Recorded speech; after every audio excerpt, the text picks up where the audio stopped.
And a good evening, everybody, and welcome to episode number 2 of the Talk of Southwest Florida. My name is Ed Ryan. This is Dan Allers. How are you doing tonight, Dan? I'm good. It sounds so weird. Episode 2. Episode 2, yes. We're really getting things off the ground here. We got great topics tonight. Property taxes, tax reform, tax relief, tax watch, and also budget stuff coming up in the second half of the show. But let me introduce everybody to our first guest. He is the former lieutenant governor of the state of Florida and now the president of Tax Watch. He's going to be making an appearance in May here in Southwest Florida. And a big welcome to Jeff Kottkamp. Jeff, how are you? I am awesome. It is great to be with you and great to talk with people back home. Appreciate you coming on tonight. Before we kind of get started on the tax reform relief, I wanted to get your take on this new map that the governor drew up. What do you think about this new map and how quick it got through the legislature? Well, it was certainly timely considering the decision from the United States Supreme Court.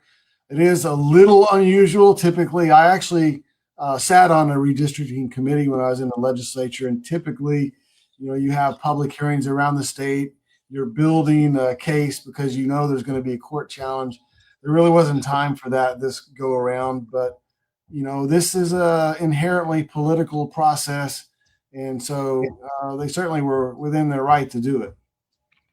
And currently, jump in anytime, Dan, of course, currently you're the president of Tax Watch. Can you explain to everybody that might not know what that's about? Florida Tax Watch is really Florida's leading government watchdog and public policy think tank. Our sign out front says we're the eyes and ears of the taxpayers of Florida. So we're really the only organization here at the Capitol that doesn't have our hand out. We're the watchdogs for the taxpayers. Make sure that they're spending your tax dollars wisely and try to influence decision making over there to keep the taxpayers always in mind. Yeah, I get your emails every single day, and I try to read every article. And it's interesting to me that, it's very nonpartisan. When you read through all these articles, you could tell who writes these articles, sometimes lean a little left, sometimes they lean a little right, just by the way they write them. But they're always very informative, and they help you direct you in the right direction to go get the answers that you need if they're not in that story. So I appreciate getting them every week. I've been reading them probably for two and a half years now. There's a lot of very good information. So if you haven't had a chance to check it out, you should, because Jeff and his team do a great job. Well, I appreciate that. And it's really important to us that we remain nonpartisan in a crazy partisan world. I mean, that doesn't mean we're not principle-based. We certainly are. We believe in free market capitalism, and we think the government, when they do spend their money, they should do it wisely and be frugal when possible. But you can have those principles without being partisan. So, Jeff, if somebody wanted to sign up for that newsletter, what's the website address to register for it? Our website is floridataxwatch.org. The daily news email actually comes from me. I do it every morning to a wide variety of people, and my email address is jkottkamp, KOTTKAMP, at floridataxwatch.org. Great.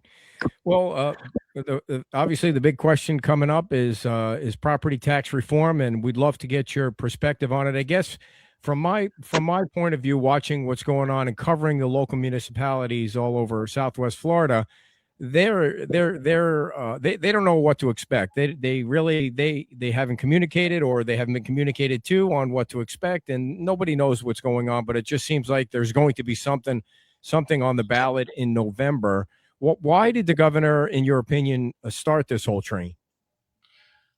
Well, you're right. First of all, there is no consensus right now. The governor keeps saying he's going to release a plan, but hasn't. The Senate hasn't taken up any bills and haven't filed any. And the House, of course, passed one. So we went at Tax Watch and we looked at all 67 counties and compared the increase in property tax over the last 10 years compared to the increase in population and inflation.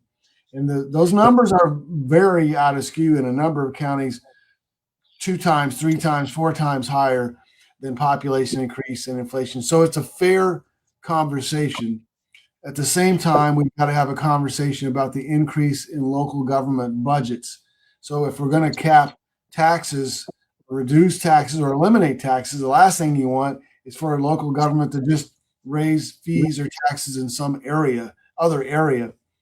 Tax Watch were not really in favor of cutting taxes for one group only to increase it for another. So, we have our Save Our Homes 3% cap for homesteaded property. We've advanced in our reports, Save Our taxpayers proposal to have a 3% cap across the board for all property. That's just one of the ideas that we put in our reports. But it's a fair conversation for sure. Property taxes have certainly increased. And personally, would I love to not have property taxes? Of course.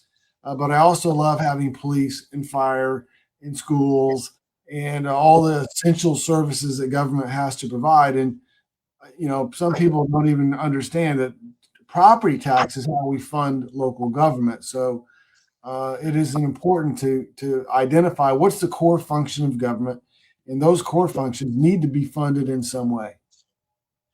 Jeff, as you said, the House seems to be moving very quickly. They want some sort of tax reform. The Senate's kind of sitting back saying, well, not so fast. There's been a lot of things thrown out there, a lot of things kicked back. Where do you really see? Are we at a point now? I mean, as of today, we heard the governor was going to say there might be a special session in June now to talk about this. Yeah. In your opinion, is this more political posturing versus really trying to figure out a way to do potentially some tax reform? I think the governor really wants to do something. If he would have asked me for advice ahead of time, I would have said, have the plan first, get consensus, because, we've seen him go on national television and tell people we're going to get rid of all property tax. That's highly unlikely. And so that's not a good way to posture the message. It doesn't look like a win.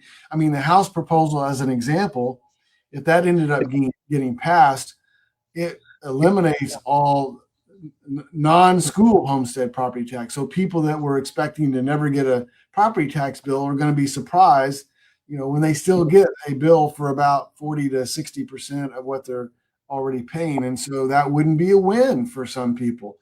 I think a low-hanging fruit, an easier way would be potentially increasing the homestead exemption. We've advocated for doing that based on the median value of a home in your county.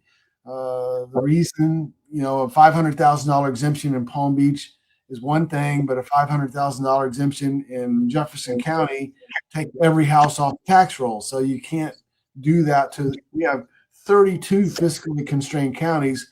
These are counties rural that can barely afford to function today. So we're going to have to find a way to backfill their revenue if we take away property tax. Hey, Jeff, one of the things you mentioned that's very interesting to me is you said that you did a survey or a study on all 67 counties to see how they compare to inflation.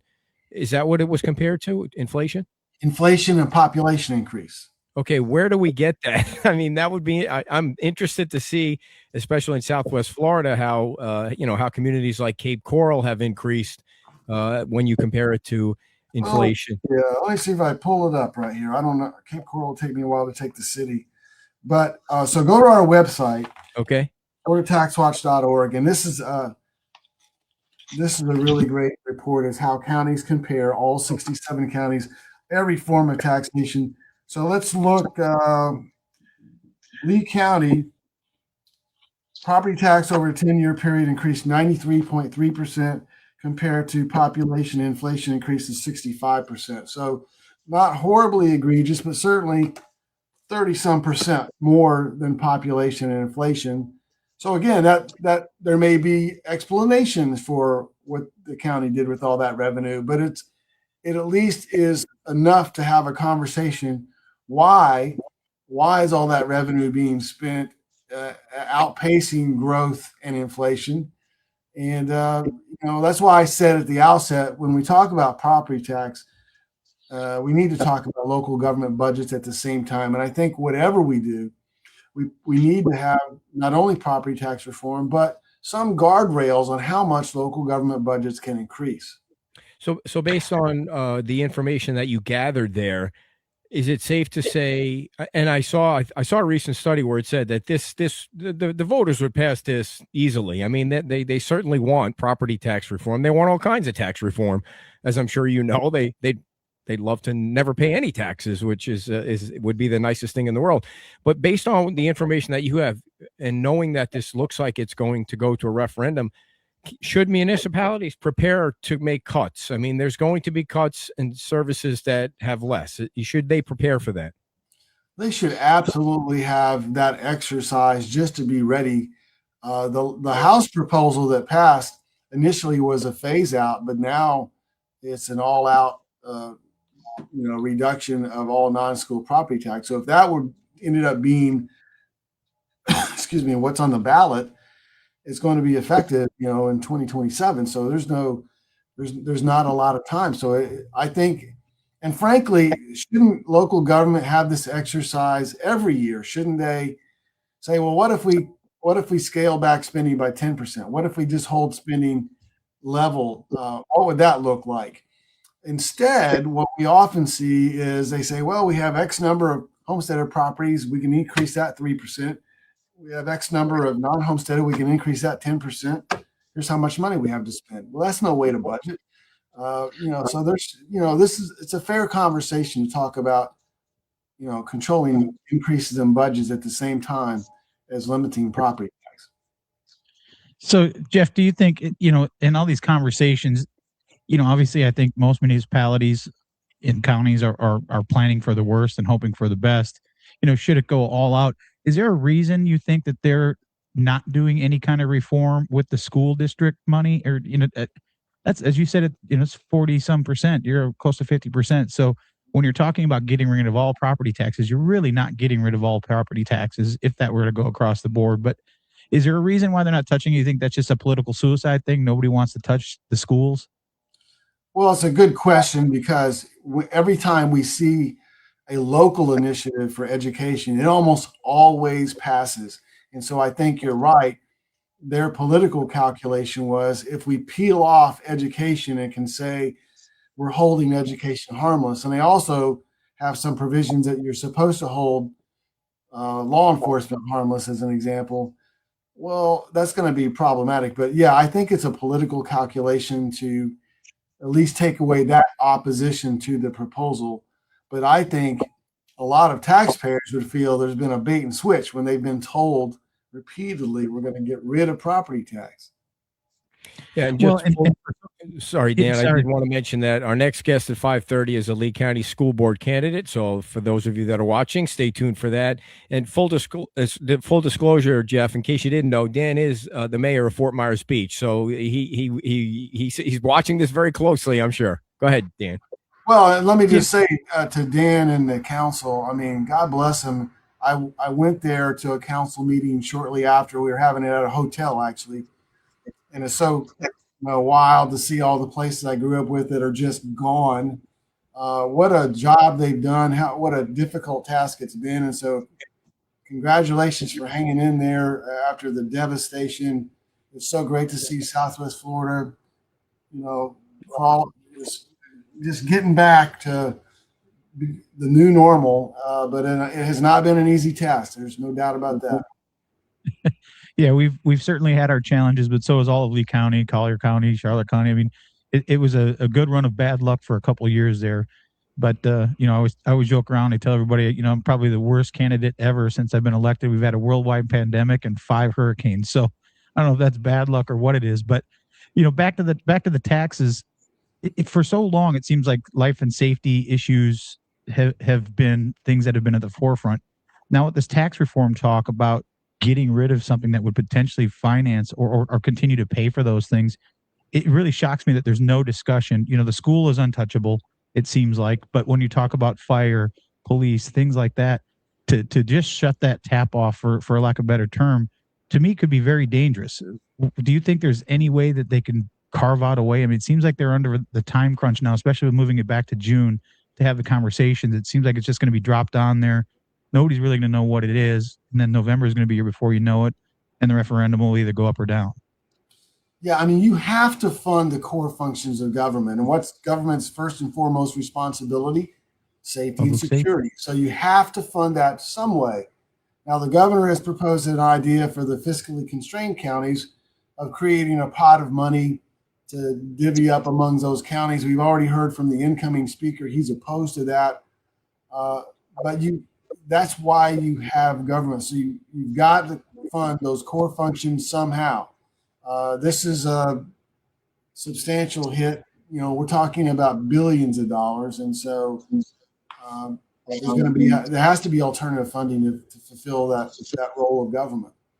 So, Jeff, we had Senator Martin on last week, and he's obviously a big proponent of this. And one of the things that he said was, and I'd like to know if you agree or not, it seemed like he was indicating that he feels like local government is just too involved in the lives of people. They got to go in and inside and see a permit for this. You need a permit for that. And, he was, I was extrapolating thinking he thinks if you eliminate some of this government overreach, you won't need as much money coming in. When you deal with the municipalities and see what's going on, do you think the local governments are too involved? I mean, sometimes you even see Tallahassee trying to overrule local governments on a bunch of things, and they get all upset about it at the local level, that they feel like power's being taken away from them. Where are you on that? Where's your organization on that? Well, certainly there's more and more preemption. Well, again, I think there's a process here. So the budgets are so different. 67 counties. I mean, there are things they pay for in Miami-Dade they would never have the ability or even think of doing in a place like Madison County or Jefferson County, these small counties in rural Florida that they can barely afford payroll, honestly. So each county is kind of unique in the way they do things. And that's one of the reasons we're interested in taking the Tax Watch message more locally and really educating local folks to be government watchdogs. How do you read your county commission budget? How do you go to the county commission meeting to speak for 2 minutes? And how do you hold local government accountable? We don't really have much in the way of a press that understands the budget process at the local level.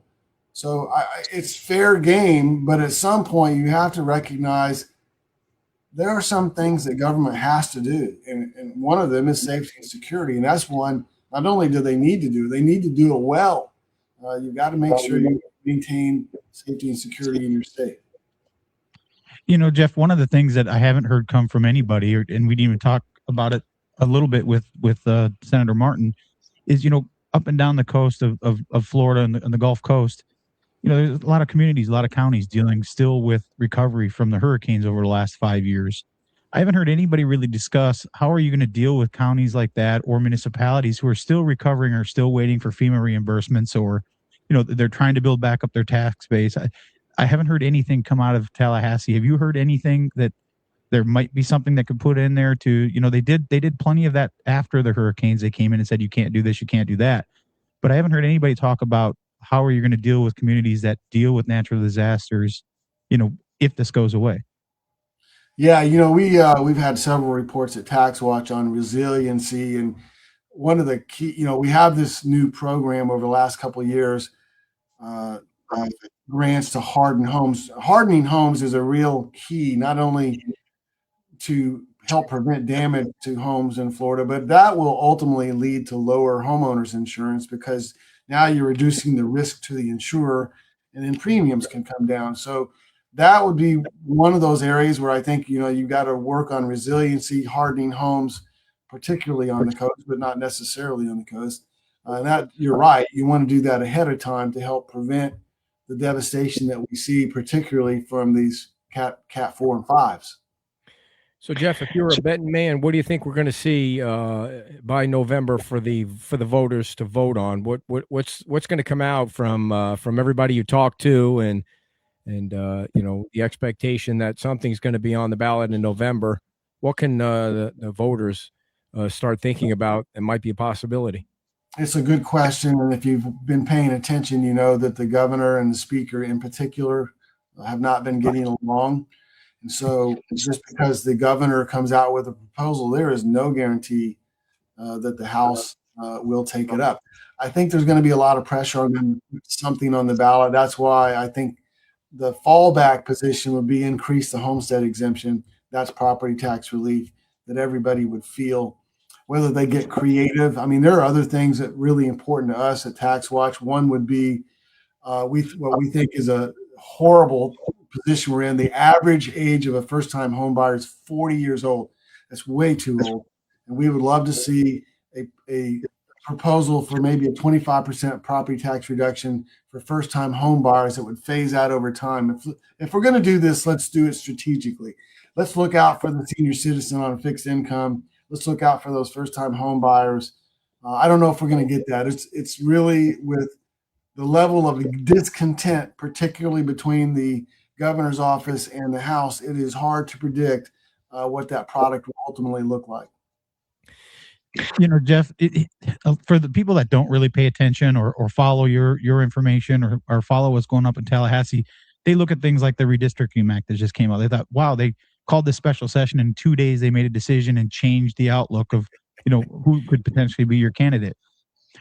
Give people a little background on how that really works. I mean, how the sausage is made, if you will, because I think what you're going to see, just my opinion, but I think what you're going to see is the same type of thing now that this has been pushed back to June to have the conversation, where they're going to show up potentially, have a conversation, and this boom is what's going to be there. And there's going to be no time really to dive into how they got there. So just tell people real quickly, if you could, how the sausage is made, so that when they get up there in these special sessions, what I'm sure none of them like to do, but they're up there to make decisions and then get back home to their families. Yeah, in the ideal world, the way it works is the governor, the speaker, and the Senate president all agree ahead of time, and they don't have legislators come to town until there's agreement ahead of time. That has not happened. If you go all the way back to the first day of session, when the governor didn't shake the speaker's hand when he left the room, the speaker took that very personally. The legislature has one constitutional duty, that is to pass a budget. They were unable to do it again this year, the second year in a row, where they didn't pass it in 60 days. And that's because the House and the Senate could not agree on the bottom line number of how much they're going to spend. And so you have disagreements between the House and the Senate on budget. You have disagreements. The special session they just called was for congressional redistricting, for an artificial intelligence Bill of Rights, and for basically vaccine freedom. The speaker in the first 3 minutes of the session said no bills have been filed in the House on vaccines or AI, and we're not taking that up. The governor was not happy. So there's a lot of disagreement, and at a time when if they want to pass something, they need agreement. So let's see if cooler heads can prevail. But right now, no hint of a consensus on what a property tax bill would look like. Yeah, and the Democrat with the bullhorns appeared to throw a couple of votes off there too, and you never see mayhem much like that unless you're in Washington. But the other thing too is that it's the House and the Senate decided they weren't going to put a map together because they were like, there's going to be a court case. Let the governor deal with it. We don't want to deal with it. So there's going to be litigation with the governor and whoever fights this, and there's certainly going to be a fight on that topic. But lastly, Jeff, we know you're coming to Sanibel to speak at the Sandcap Chamber on May 12th. Any kind of a teaser of what you're planning to present to them? Well, hopefully we'll have a budget, so we'll have an opportunity to talk about. Some people say what the legislature did to us, see how they spent the people's money. Florida Tax Watch does a turkey report every year when the budget gets passed. We identify anything in the budget that really didn't go through the process, that wasn't had an opportunity for the public hearings, and we recommend that the governor veto those things. And typically, the governor vetoes 50 to 75% of it. It's always in the hundreds of millions, sometimes in the billions. So we'll talk potentially about the turkey list, talk about property tax, talk about redistricting, and anything else the good people of Southwest Florida want to talk about. There's no shortage of topics when you talk about what's happening at the state capitol. Well, Jeff, thanks so much for your time. Appreciate it very much. And go ahead. One quick question before you go, just in closing. So what should local leaders and the residents look out for over the next couple of weeks? Anything as they lead up to this June potential special session? Well, I think right now, excuse me, if I had something in the budget, I would be looking out for that first. That there's still they still haven't had the budget conference, and so if they've got something really important in the budget, they should be looking out for that. But at the same time, I think I would be directing the budget staff to go through some budget cutting exercises just in case they have to be nimble on their feet and act quickly after the elections in November. All right, Jeff, thanks so much for your time, and we'll see you when you get here on the 12th. We appreciate it. Look forward to it. Been great to be with you. Thank you very much, Thanks, Jeff Kottkamp, the former lieutenant governor of Florida, and now he's the president of Tax Watch, and you can go on their website at taxwatch.org and pick up the newsletter there. I'm going to do that right after the show, Dan, and look up those 67 counties and see how everybody's doing. That's right. I said something about Cape Coral. He said it's about the counties, not about the municipalities. So it'd be interesting to see how maybe it breaks down that low. But are you guys sharpening your pencil down there just to ask about how, I know you got to look out for, and Will's got to look out for something coming down the pike. Are you guys looking at possibilities? Well, I think you have to. I mean, there's been so much discussion out there. I don't know why you wouldn't, right? You got to look at everything, best case scenario, worst case scenario, and plan. And I know Will and his team are doing that for us. So I'm not too worried about that they're planning. Obviously, we're going to lobby as much as we can that if they do something, they do it in a phased approach, not just here you go, this is it, we're cutting everything. I mean, just think of what that would do for the fire district, for and then just go down the line of all the things that would affect not just the town of Fort Myers Beach, but just in Lee County. I think everybody is really keeping a close eye on this and seeing exactly how it's going to affect, because at the end of the day, Ed, what are you doing? I mean, if you're taking something away, either you're taking it away completely or it's going to be subsidized by something else, right? Whether it's fees, tourism, however, there's got to be some sort of, I'm just concerned that the closer this gets to the end of, closer you get to November, the less information that's going to come out and the less clarity there's going to be for the voters when they go out, if there is a referendum on the ballot. Covering Cape Coral like we do, they were preparing, like there were so many bills at one point that the House was considering. They came from different angles and cuts different ways. And they were preparing for like every single one of those bills, which turns out to be a complete waste of time. I mean, I understand why they were doing it, to try and show the council, the staff was doing it, to try and show the council, what they were facing. But what a complete waste of time that you have to go through this, because nobody's talking to each other on this. There's no communication. Well, I think if you listen to Matt Caldwell, every time he talks, he obviously he's a very smart guy. He's been at every level of the government. So he knows what he's talking about. And, what's out there, I think it was 9, 10, whatever bills there were. And now you've got one that has passed the House, but it's stalled. It's going nowhere in the Senate. So is that the one that's going to move forward, or is it going to be something completely out of the blue over the next 2 months that we're going to hear about? And then this, 3 or 4 day special session they'll probably have in June, or however long it's going to be. All of a sudden it'll be just like the redistricting. 2 days later, boom, here it is. Or there's no bill at all, which would be amazing after scaring everybody that there's going to be some kind of bill. We're going to bring India in here. But first, I also wanted to let everybody know we did hear that the governor is going to be in Fort Myers tomorrow. He's going to be at Fort Myers High School at 9:30. We have no idea why he's coming to town, but he is coming to town, and he will be at Fort Myers High School. So we'll hope to go and cover that live and see what kind of announcement he's making. Maybe India, being that you're running for school board. Why is the governor coming to town? That's news to me, but it's exciting. It's right down the road from my kids' school. I might have to hop over there. That would be really cool. So India is running for the Lee County School Board, and she's running against the incumbent Jada Langford. And is that district? I have no idea what District 6. District 6. And we're also having her on because there was a peaceful protest last night. So welcome to the show, and tell us a little bit about what was organized last night and why. Definitely. Thank you. Well, thank you for having me on.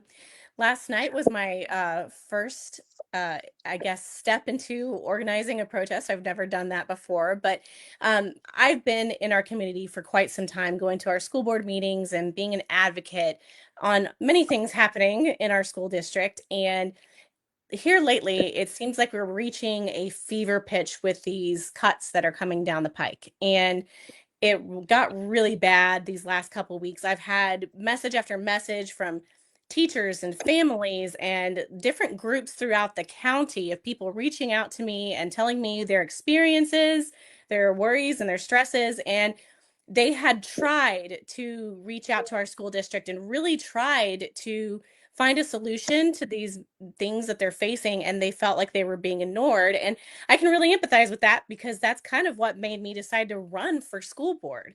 So we all started talking, and I decided, you know what?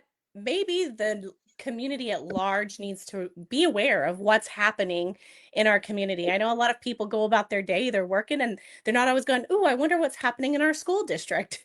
So we decided we would have a peaceful protest, very family oriented, and gather right in front of the school district, right by Colonial Boulevard, and have some signs and just be out there showing what we stand for. And we're all big fans of making sure that our community has a healthy, strong public school system, because it impacts every part of our community when we have a healthy and strong public school system. I mean, there's so many benefits. You have lower crime rates, higher property values. The list can go on and on. It's tomorrow's workforce, and so we really want to make sure that the public school system here stays strong and our community has a great option for our kids to go to. So, India, you covered why, you went to the protest, but what is it that made you one day say, you know what? Is it something that Jada has done or not done that made you want to run? Or just because you're in the same Oh, district? Or what is it that made India say, you know what? I want to get involved. I want to be part of the solution, not part of the problem. What made you decide one day to say, I'm going to do this? well, so the way I was raised, my mom always told me, you don't get to complain about anything unless you have a solution for it. And then you can complain away, but you have to have a solution. And I've always kind of lived my life like that. And I've gone to our school board meetings for years, literally, and I've spoken at them. You can go on my social media and just see video after video. And what happened is I went to a board meeting and I watched as every speaker went up to the dais to speak. And, they had cut the board meetings from 2 a month to one. So you have all these people coming across the county to fit in that room and try to get what they want to talk about in, and it limits your time. Sometimes you might have 3 minutes, sometimes you might have one. So they'd go down, and I was looking at the school board, and it looked like a couple people were asleep. There were people on their phones, and every now and then people would look up. And there's like one, maybe two board members that would look at you. And I went down and I experienced the same thing. And it was so frustrating because nobody wants to spend a Tuesday evening going down to the school district and talking about an issue. They don't want to spend their Tuesday evenings like that. But they do because they care and it's important to them. So the least that could be done is that we look at them and we pay attention to them. And then at the end of the meeting, there was no comments made about any of the speakers that night. And I just came home very frustrated with how this was just not working for everyday people. And I spoke to my husband about it for probably the umpteenth time about how frustrated I was getting. And he was finally like, my God, will you just go run? Because you're not impacting change with going up there and talking. Go put yourself in that seat. And I took his advice seriously, and he was right. He was right. If you want to go and impact change, then go do it. And so that's what made me run. It wasn't for me, I'm not running against anything. I'm running for something. I have things that I strongly believe that will improve our public schools, specifically here in Lee County. And that's what I'm running for. So there's a 46 point something $1 million budget deficit. So the school board appears to be ready to make some cuts. That's what the protest was about.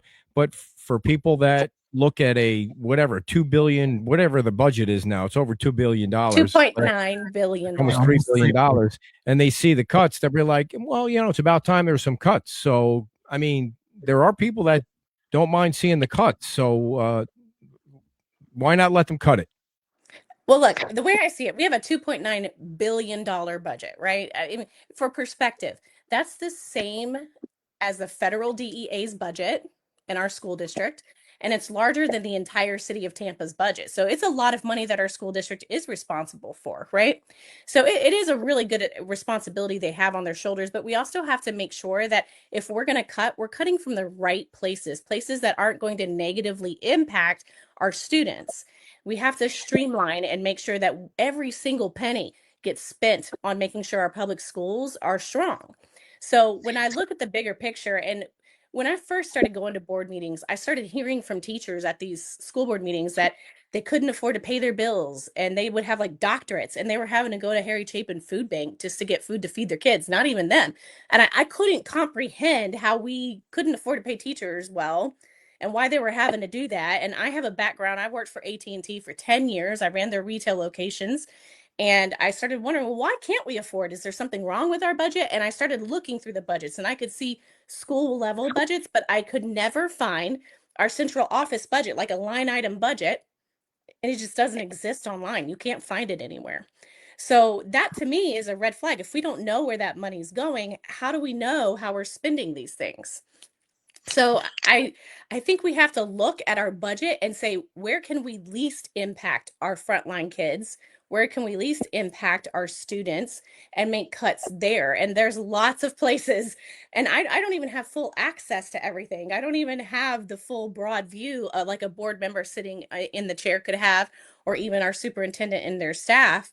I don't get access to all the stuff they have. I only have access to what I can get in a public records request or what I can see online on the school district's website. So I think that there are plenty of ways we can start making cuts without negatively impacting our kids and our communities. Yeah, India, Oh, I for can't hear me, you. you can't hear me, Hang on. or I can't hear you. I can hear you. I can hear you. Maybe because Ed Hold went out. up. I don't know. I think that's maybe could have something to do. Let me see. Hold on. So you're just looking at my mug now, but it's always an interesting conversation. I don't know if you can still hear me, India, but it's always an interest.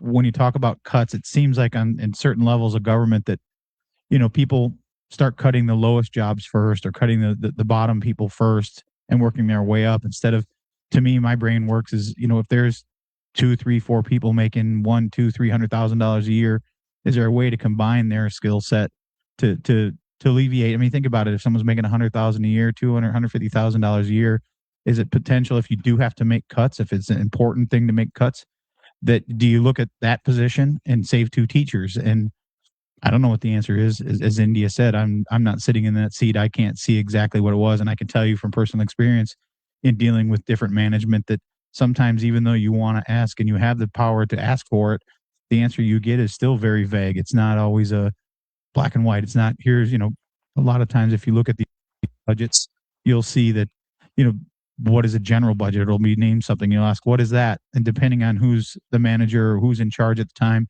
you may get a completely different answer versus, well, I'll break it down into exactly what you can see, whether it's pencils, erasers, notebooks, whatever. So, well, welcome back. Can you hear me now? Yes, I was hearing your explanation, and you're right Okay. on track with that. Like seeing exactly how it's spent is critical, and being able to break it down to like every little bitty expense and seeing like if you're looking at a role, how impactful is that role, and do we need that role? Is that role worth what we're paying it? And finding out what's necessary. And so yeah, you're definitely you hit the nail on the head in that sense. And it's always like I said, everybody was gone and you said you could hear me, but it's always frustrating that, education is about teachers, right? And it seems like the first thing that gets cut are teachers, not staff, not Yeah, that not that I'm saying I want staff fight or anything, but right. when if you do have to trim the fat, which part of the steak are you looking at? Right. We shouldn't be looking at the meat. We should be looking at the marbling. So one of the questions I had to ask, I don't know what just happened, but it seems like everybody's still here. Is what is it that you're running on? Give us a couple of things that people can consider your platform and why you're running. For me, it's one simple thing. Everything that I talk about with our school district, it all boils down to your budget. And I say your budget reflects your values. And right now, when I look at our budget and the values that it reflects, it's a troubling story. And I see the way that we spend money and where, to Dan's point, where we start cutting money. And it just does not make any sense if we want to make sure we have strong public schools. For example, we have over $250,000 invested in lobbyists. I don't know why we are investing in luxuries like lobbyists when we're cutting teachers, like literally cutting them. So I don't understand that. I mean, there's so much that I look at. Like we sent out these mailers recently.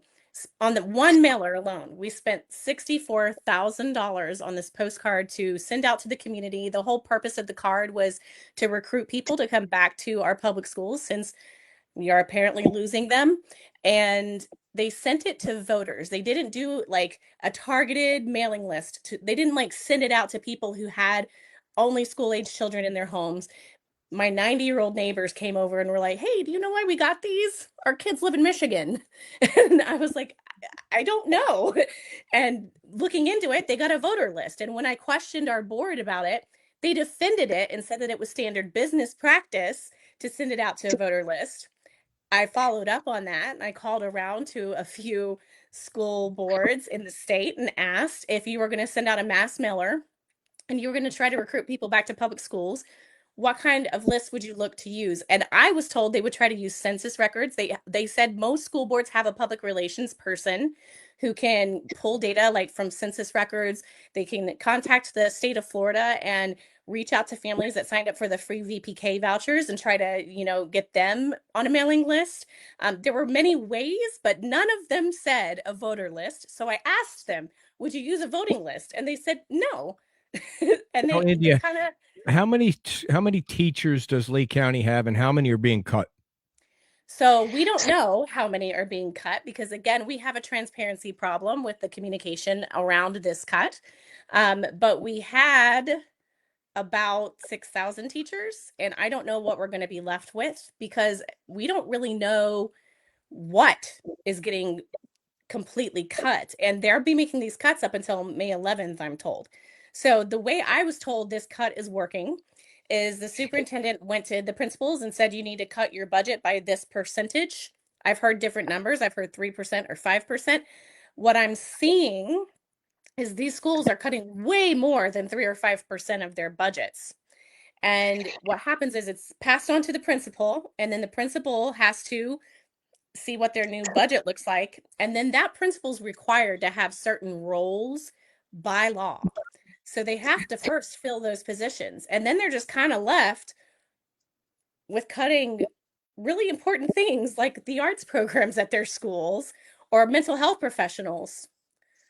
So, Indy, I recently heard armor persons talking about the arts and that's not going to happen. And you seem like you're pretty in tune with what's being cut and what's being talked about. And you said there's the superintendent sends out something that says this is what every school's got to cut.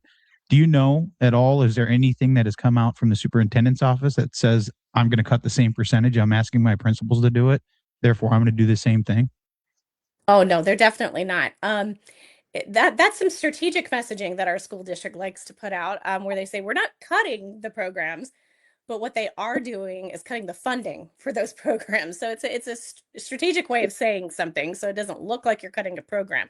And as far as them cutting in the headquarters, they claim that they made a cut in the beginning of the school year that was to the tune of $15.9 million. The claim is that our superintendent went to every, I guess, like office in her office, and she said you have to cut 5% of your budget, and that somehow amounted up to $15.9 million.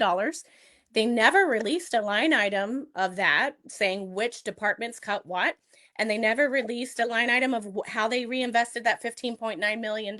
So that's not very transparent. So I guess we're just supposed to take them at their word, but they are only cutting allegedly only $15.9 million that they did at the beginning of the year, which, by the way, schools also had cuts at the beginning of the year in September. I know this because I went to the board meeting to speak out against one of the many lobbyists that we've hired. And the next day I went to go substitute teach in a school. And there were many teachers very upset because they had a $900,000 budget shortfall in that school and they were going to be cuts. And they made cuts. Now my kid's school does not have a media specialist or librarian or anybody in their library. It runs off of volunteers. Wow. So there were cuts made at the school level at the same time that they were making their $15.9 million alleged cuts. This is another series of cuts, and I don't understand why the schools are being tasked with the full burden of this 46.7 or $47 million cut, whichever you want to say. I mean, it's kind of crazy. They say our armor persons, to your point, had said that only 800 students have left our district. That would break down to $57,500 per student. And we know that funding is between 8,500 and 9,500 per student. So the math does not math. How do we get up so high per student? And it just seems egregious. And how did we get in this mess? And their public information officer was interviewed yesterday by Gulf Coast News, and Mhm.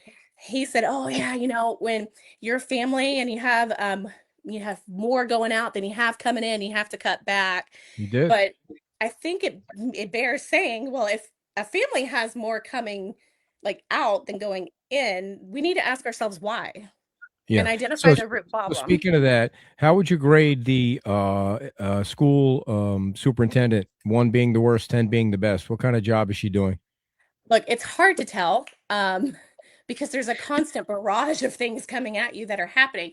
I'm disappointed because I personally did not want to have an elected superintendent. I Yeah. liked having a selected superintendent, if anything, because the board has more guardrails in place when they hire that person.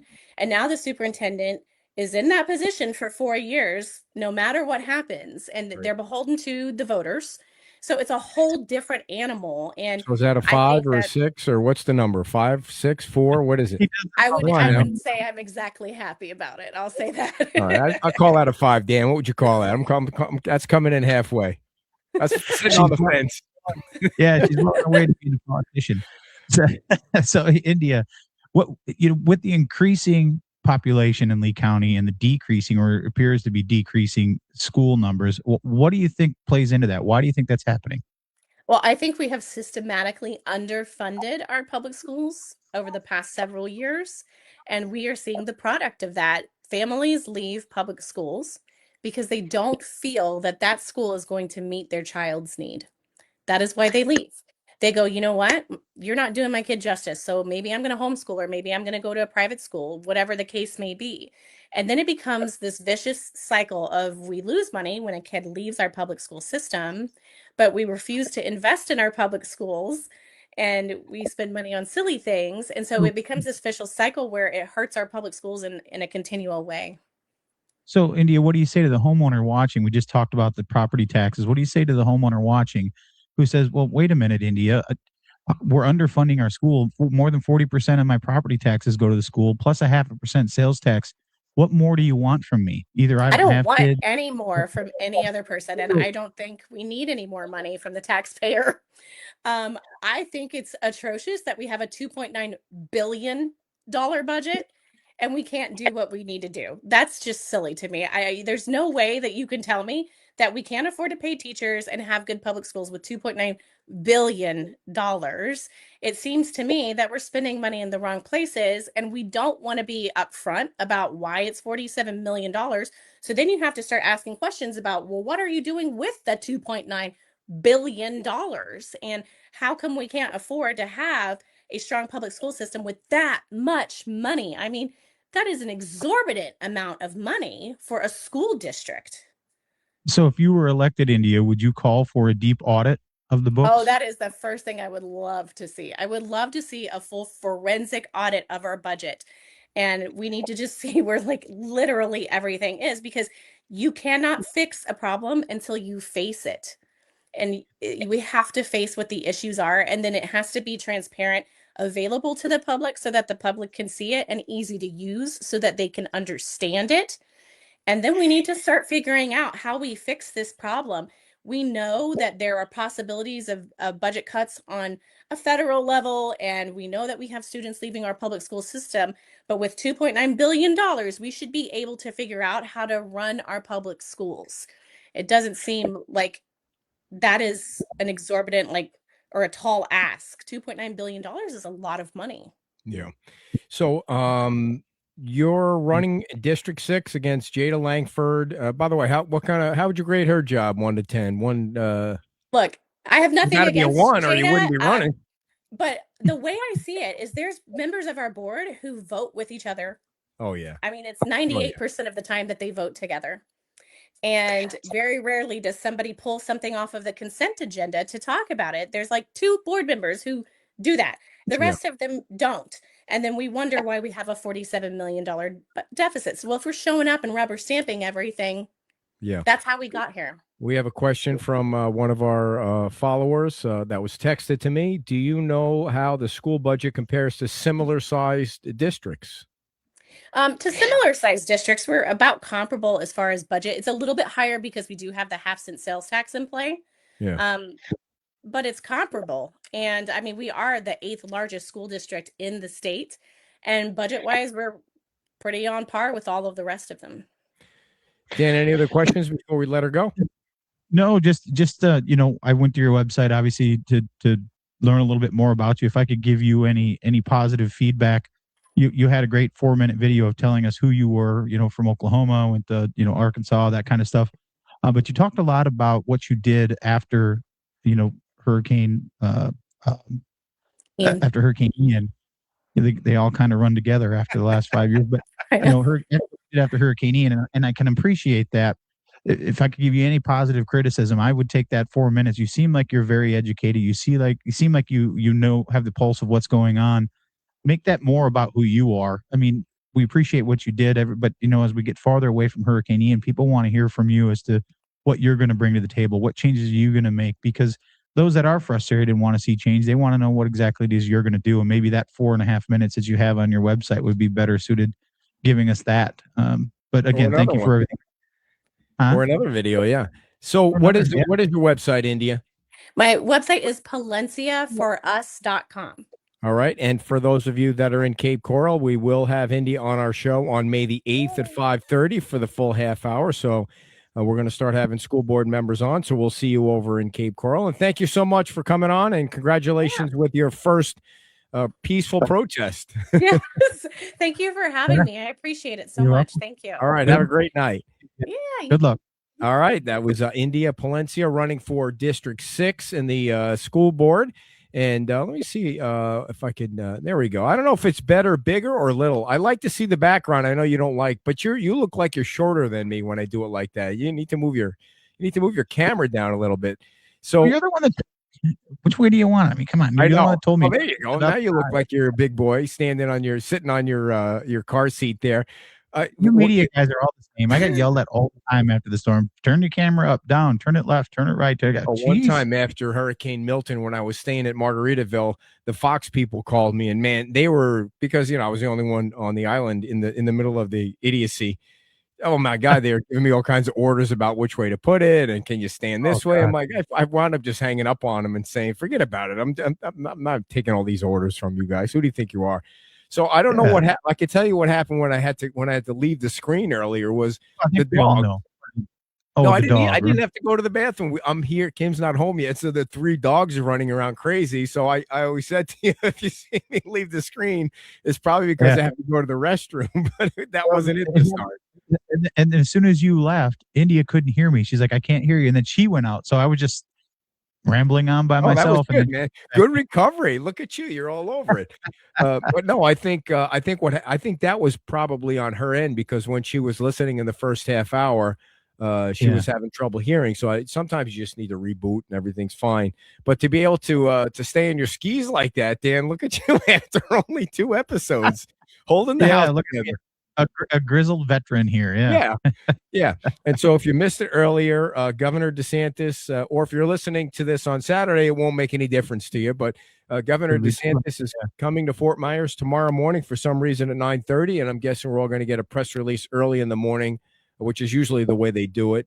He's going to be at the Fort Myers High School. So we'll find out why he's coming down. Usually he doesn't go to a town unless he's going to make, I mean, you know this better than I do, unless he's going to make a specific announcement about a specific town that he goes to. But I know there was a bunch of FEMA money that was passed around a few days ago. I couldn't tell if that was old FEMA money or new FEMA money. The Fort Myers Beach wasn't on that list. No, it's basically money that's been asked for and has been obligated. It's been obligated. Now you're gonna get the funding, just like what we saw with the school when we got that information that was going to the school. So anything that comes that's coming to Fort Myers Beach, usually we'll get an email about it saying, this is the number, the FEMA number, and this is how much money you're getting.